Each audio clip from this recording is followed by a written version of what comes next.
Your Excellency, President Mahmoud Ahmedinejad, President of the Islamic Republic of Iran, Excellencies, Heads of State and Government, Honorable Ministers, Excellencies, the Ambassadors and personal representatives, distinguished delegates, ladies and gentlemen. Allow me at the outset to take this opportunity to convey my heartfelt appreciation on my own behalf and indeed on behalf of the Kenyan delegation to the government and the people of the Islamic Republic of Iran for the invitation to this summit and for the generous hospitality extended to me and my entire delegation since our arrival in this beautiful and historic city of Tehran. I bring you warm and cordial greetings from His Excellency the Honorable Mwai Kibaki, President of the Republic of Kenya, who has asked me to represent him in this historic meeting.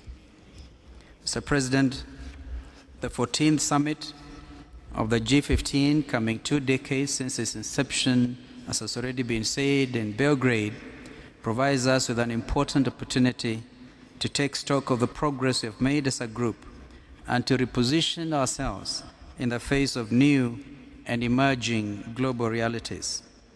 It must be recalled that this group was constituted for the purpose of bringing together developing countries with a common desire to attain middle income status.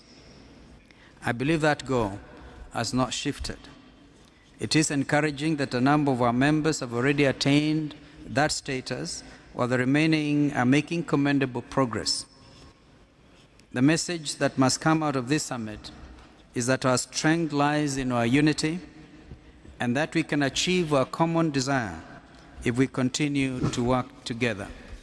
Mr. President, the recent economic and financial crisis that spread across continents impacted negatively on many of our economies.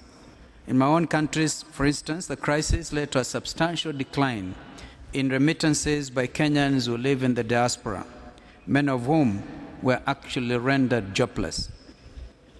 Kenya's main foreign exchange earning sectors, especially tourism and exports of cut flowers, were heavily affected. The recent closure of air routes in Europe in the wake of volcanic eruptions in Iceland compounded an already fragile situation, leading to substantial losses in revenue. For example, our horticultural crop subsector, especially cut flowers, experienced losses estimated at $3 million per day. These experiences clearly demonstrate the need for us to deepen and widen trade among ourselves and especially intra-regional trade. It also requires that insurance and compensatory schemes be created urgently to be able to cushion vulnerable sectors of our economies. The devastating consequences of the economic and financial crisis forced many developed countries to concentrate on their own domestic economic measures by pumping massive stimulus packages into their own economies, leaving developing countries largely on their own to be able to respond to situations which are not of their own making in the first place. Developing countries, therefore, have no choice but to foster mutual cooperation in critical knowledge and promote economic and technological exchanges for their own growth and development.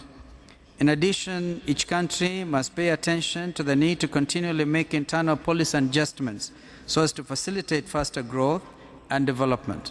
In Kenya, for instance, we have adopted Vision 2030 as a medium to long-term development strategy designed to transform our country into a middle-income economy by that year. We have also embarked on an ambitious infrastructural development program which includes roads and railways construction, telecommunications, ports and energy development. This has created new investment opportunities in our country.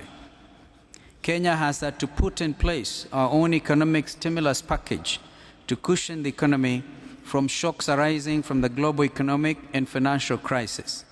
I'm happy to inform this gathering that according to the latest IMF report, Kenya's economy is expected to grow by 6% this year.